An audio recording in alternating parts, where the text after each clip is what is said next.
చాలండి, మీకు ఆఫీస్కి లేట్ అవుతుంది. తీసుకోండి, వెళ్ళండి. అయ్యయ్యో, ఏంటి సంధ్య ఇంత ఇంపార్టెంట్ డాక్యుమెంట్ మర్చిపోయావు? అయ్యయ్యో, చూడలేదండి.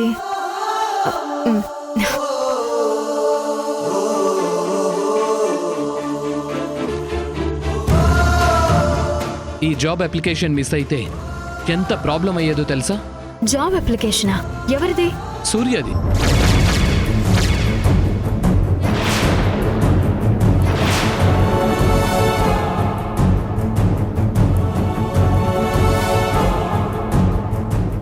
సూర్య అంటే? కెప్టెన్ సూర్య. నన్ను యాక్సిడెంట్ నుంచి సేవ్ చేశాడు. నువ్వు దేవుడితో పోల్చావు చూడు, ఆ సూర్యనే. మిలిటరీ నుంచి తను రిటైర్ అయ్యాడట. ఏదైనా జాబ్ ఉంటే చూడమని చెప్తే మన కంపెనీలోనే చీఫ్ సెక్యూరిటీని చేశాను. ఇఫ్ యూ డోంట్ మైండ్, మీ పేరు తెలుసుకోవచ్చా? మీ గొంతు చాలా బాగుంది. సంధ్య, ఏమైంది? ఏం ఆలోచిస్తున్నావు? ఏం లేదండి. ఓ, సూర్య అంటే నీ మొదటి అతని పేరు కూడా సూర్యని కదా? ఆ పేరు నేను ఇంకా డిస్టర్బ్ చేస్తోందా?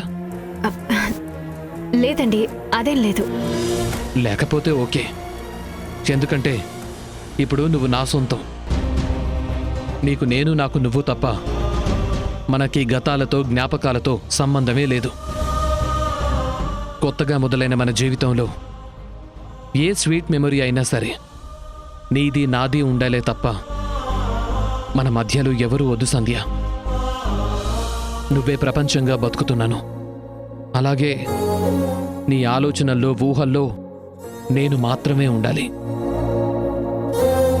నీకు సంబంధించిన ఈ ఒక్క విషయంలో మాత్రం నేను చాలా సెల్ఫిష్గా ఉంటాను. వస్తాను. ఏమండి?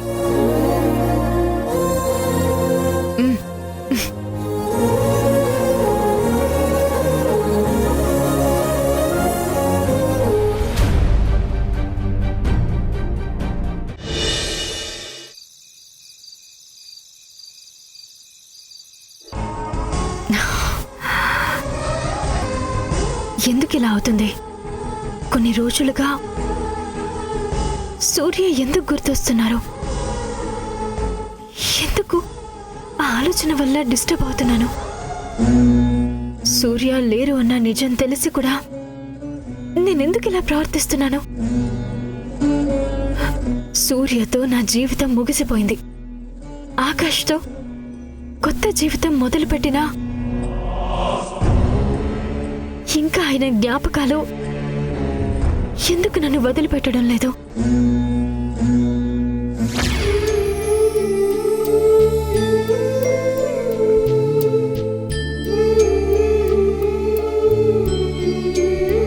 ఇప్పుడు ఏమైందని అందరూ ఇలా డల్ అయిపోయారు?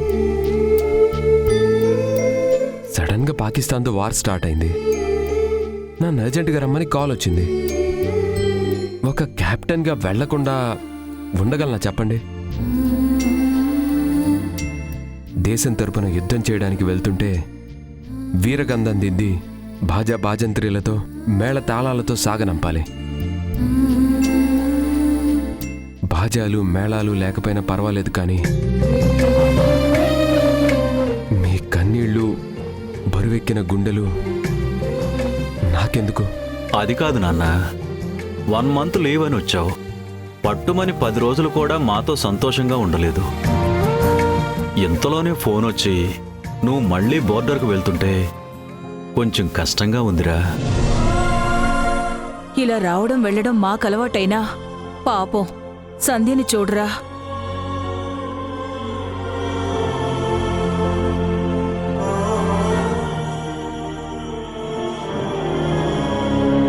సూర్య, పెళ్ళైన తర్వాత నీతో కలిసి ఎన్నో చోట్లకి తిరగాలి, ఎంతో సంతోషాన్ని చూడాలనుకుంది. కొత్త పెళ్లి కూతురుగా ఎన్నో జ్ఞాపకాలని పంచుకోవాలనుకుంది. కాని అలాంటి తనకి కన్నీటిని తోడుగా వదిలి వెళ్తుంటే చూడ్డానికి చెప్పడానికి మాకే బాధగా ఉంది.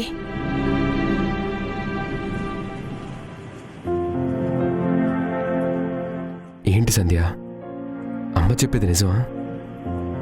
నువ్వు నా గురించి ఆలోచిస్తున్నావు, నేను దేశం గురించి ఆలోచిస్తున్నాను.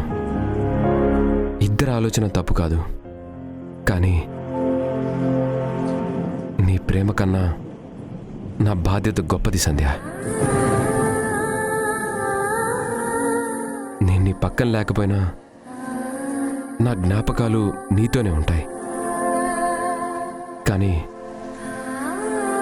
యుద్ధంలో నేను లేకపోతే దేశానికే ముప్పు వస్తుంది. నీ భర్త వల్ల యుద్ధం ఆకపోయినా నా వల్ల దేశం ఓడిపోయింది అంటే ఎంత అపఖ్యాతి చెప్పు.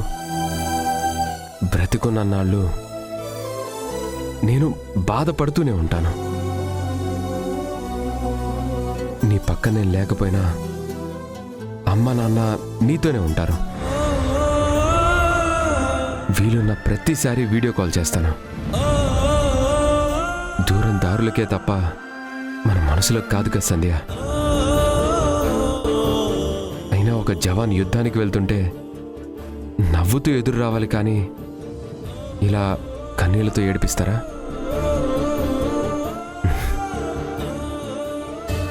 ఇంకా చెప్పాలంటే ఒక భార్యగా నువ్వు ఇవ్వాల్సిన గిఫ్ట్లు చాలా ఉన్నాయి. అవి ఇస్తే ఇంకా హ్యాపీగా ఫీల్ అవుతాను అనుకో. ఏంటండి మీరు? అత్తయ్య మావయ్య ఇక్కడే ఉన్నారు, తెలుస్తుందా అసలు మీకు? ఉంటే ఉండని, భార్యాభర్త మధ్య ఆ మాత్రం ప్రేమ అనురాగం ఉండడం తప్పేం కాదు. ఇంకా ఎక్కువ మాట్లాడితే వాళ్ళకు కూడా వినిపించేలా గట్టిగా అంటాను. మిమ్మల్ని ఇదే ఈ నవ్వే నేను కోరుకుంటుంది. నువ్వెప్పుడు ఇలా నవ్వుతూ ఉండాలి. అప్పుడే నేను ఎంత దూరంలో ఉన్నా నేను కూడా సంతోషంగా ఉంటాను. వెళ్తానమ్మా. వెళ్ళొస్తాను అనాలి బాబు. అదిలేమ్మా, వస్తాను. బాయ్ నాన్న. బాయ్ రా.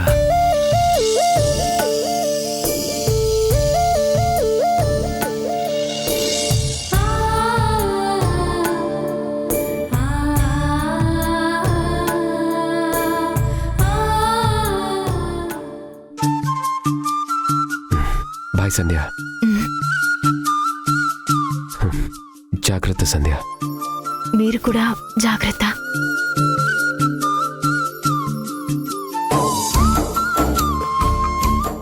బాయ్ అమ్మా. జాగ్రత్త నాన్నా. బాయ్ నాన్న, వెళ్ళొస్తాను. సంధ్య బాయ్. ఉమ్.